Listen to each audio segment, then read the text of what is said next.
Une femme de 54 ans visée cet été par une opération d'agents de la DGSE, le renseignement extérieur. Nous vous parlions ce matin sur RTL de cette étrange affaire. 6 hommes ont été arrêtés, dont 4 militaires. Ils affirment avoir eu pour mission d'assassiner Marie-Hélène Dini.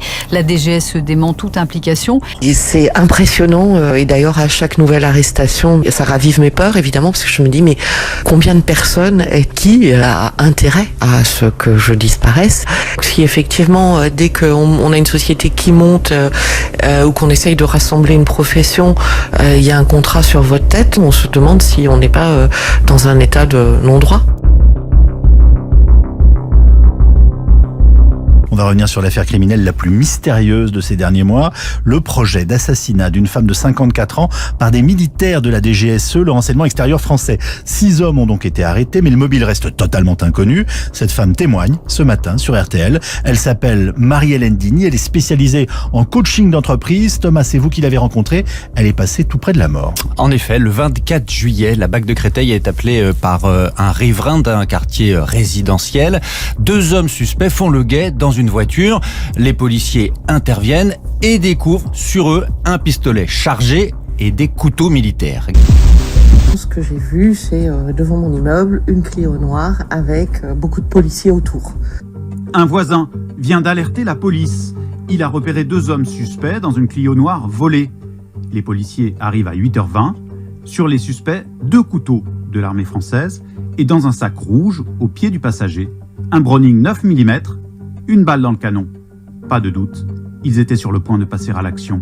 Leur cible, Marie-Hélène Dini. On réalise pas du tout, en fait.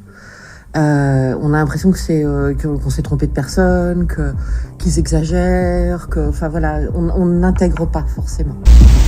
D'autres arrestations suivent, un privé, un ancien policier, 2 soldats, mais le commanditaire reste à ce jour hors d'atteinte et tout dans ce dossier interroge des moyens disproportionnés, une exécution brouillonne, une cible apparemment sans histoire. En revanche, les policiers cherchent toujours le mobile et le commanditaire de ce véritable contrat digne d'un film noir qui mêle soldats d'élite, barbouzards et détectives privés.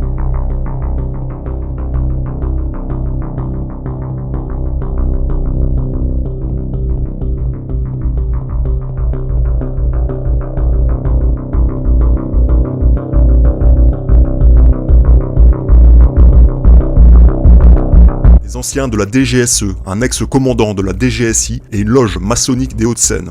L'enquête sur le projet d'assassinat d'une coach de Créteil réserve de drôles de surprises. Le commanditaire présumé, lui-même à la tête d'une école de coaching, est en garde à vue. La police enquête par ailleurs sur la disparition d'un cadavre en forêt. Au terme d'une enquête de 6 mois de la brigade criminelle, les meilleurs limiers de la police, JLAB a été arrêté vendredi, comme l'ont révélé ce week-end RTL et France Info. Selon nos sources, JLAB, 64 ans, serait le commanditaire du projet de meurtre de Marie-Hélène Dini en juillet dernier. Le mobile, une rivalité dans l'univers du coaching. Marie-Hélène mène depuis plusieurs années un combat pour labelliser les entreprises de ce secteur et faire un peu le ménage dans cet univers où l'on trouve un peu de tout, confie à Marianne, un des proches de la chef d'entreprise. JLAB, dont la société est basée à Vélizy, aurait pris ombrage de ces démarches avant de recruter et financer, pour un total de l'ordre de 50 000 €, une équipe de tueurs à gages. L'affaire sent le soufre, puisqu'elle mêle d'anciens des services secrets français, la DGSE et la DGSI, et se serait nouée au sein d'une loge maçonnique de Puteaux dans les Hauts-de-Seine. C'est au sein de cette loge, comme l'aurait reconnu un des participants, que le commanditaire aurait orchestré l'opération. Selon nos informations, 2 autres maçons de la loge en question ont été placés en garde à vue la semaine dernière. L'enquête pourrait aussi s'étendre à d'autres faits nouveaux. La police est convaincue qu'un des membres de cette équipe de barbouzes aurait dans le passé procédé à une élimination physique. Un corps aurait été enterré en forêt il y a 2 ou 3 ans, a confié un membre de l'équipe. Notons que CNews a publié l'information il y a quelques jours, mais sans aucunement mentionner les connexions maçonniques. Manque d'informations ou volonté de couvrir le temple. Chacun se fera sa propre opinion.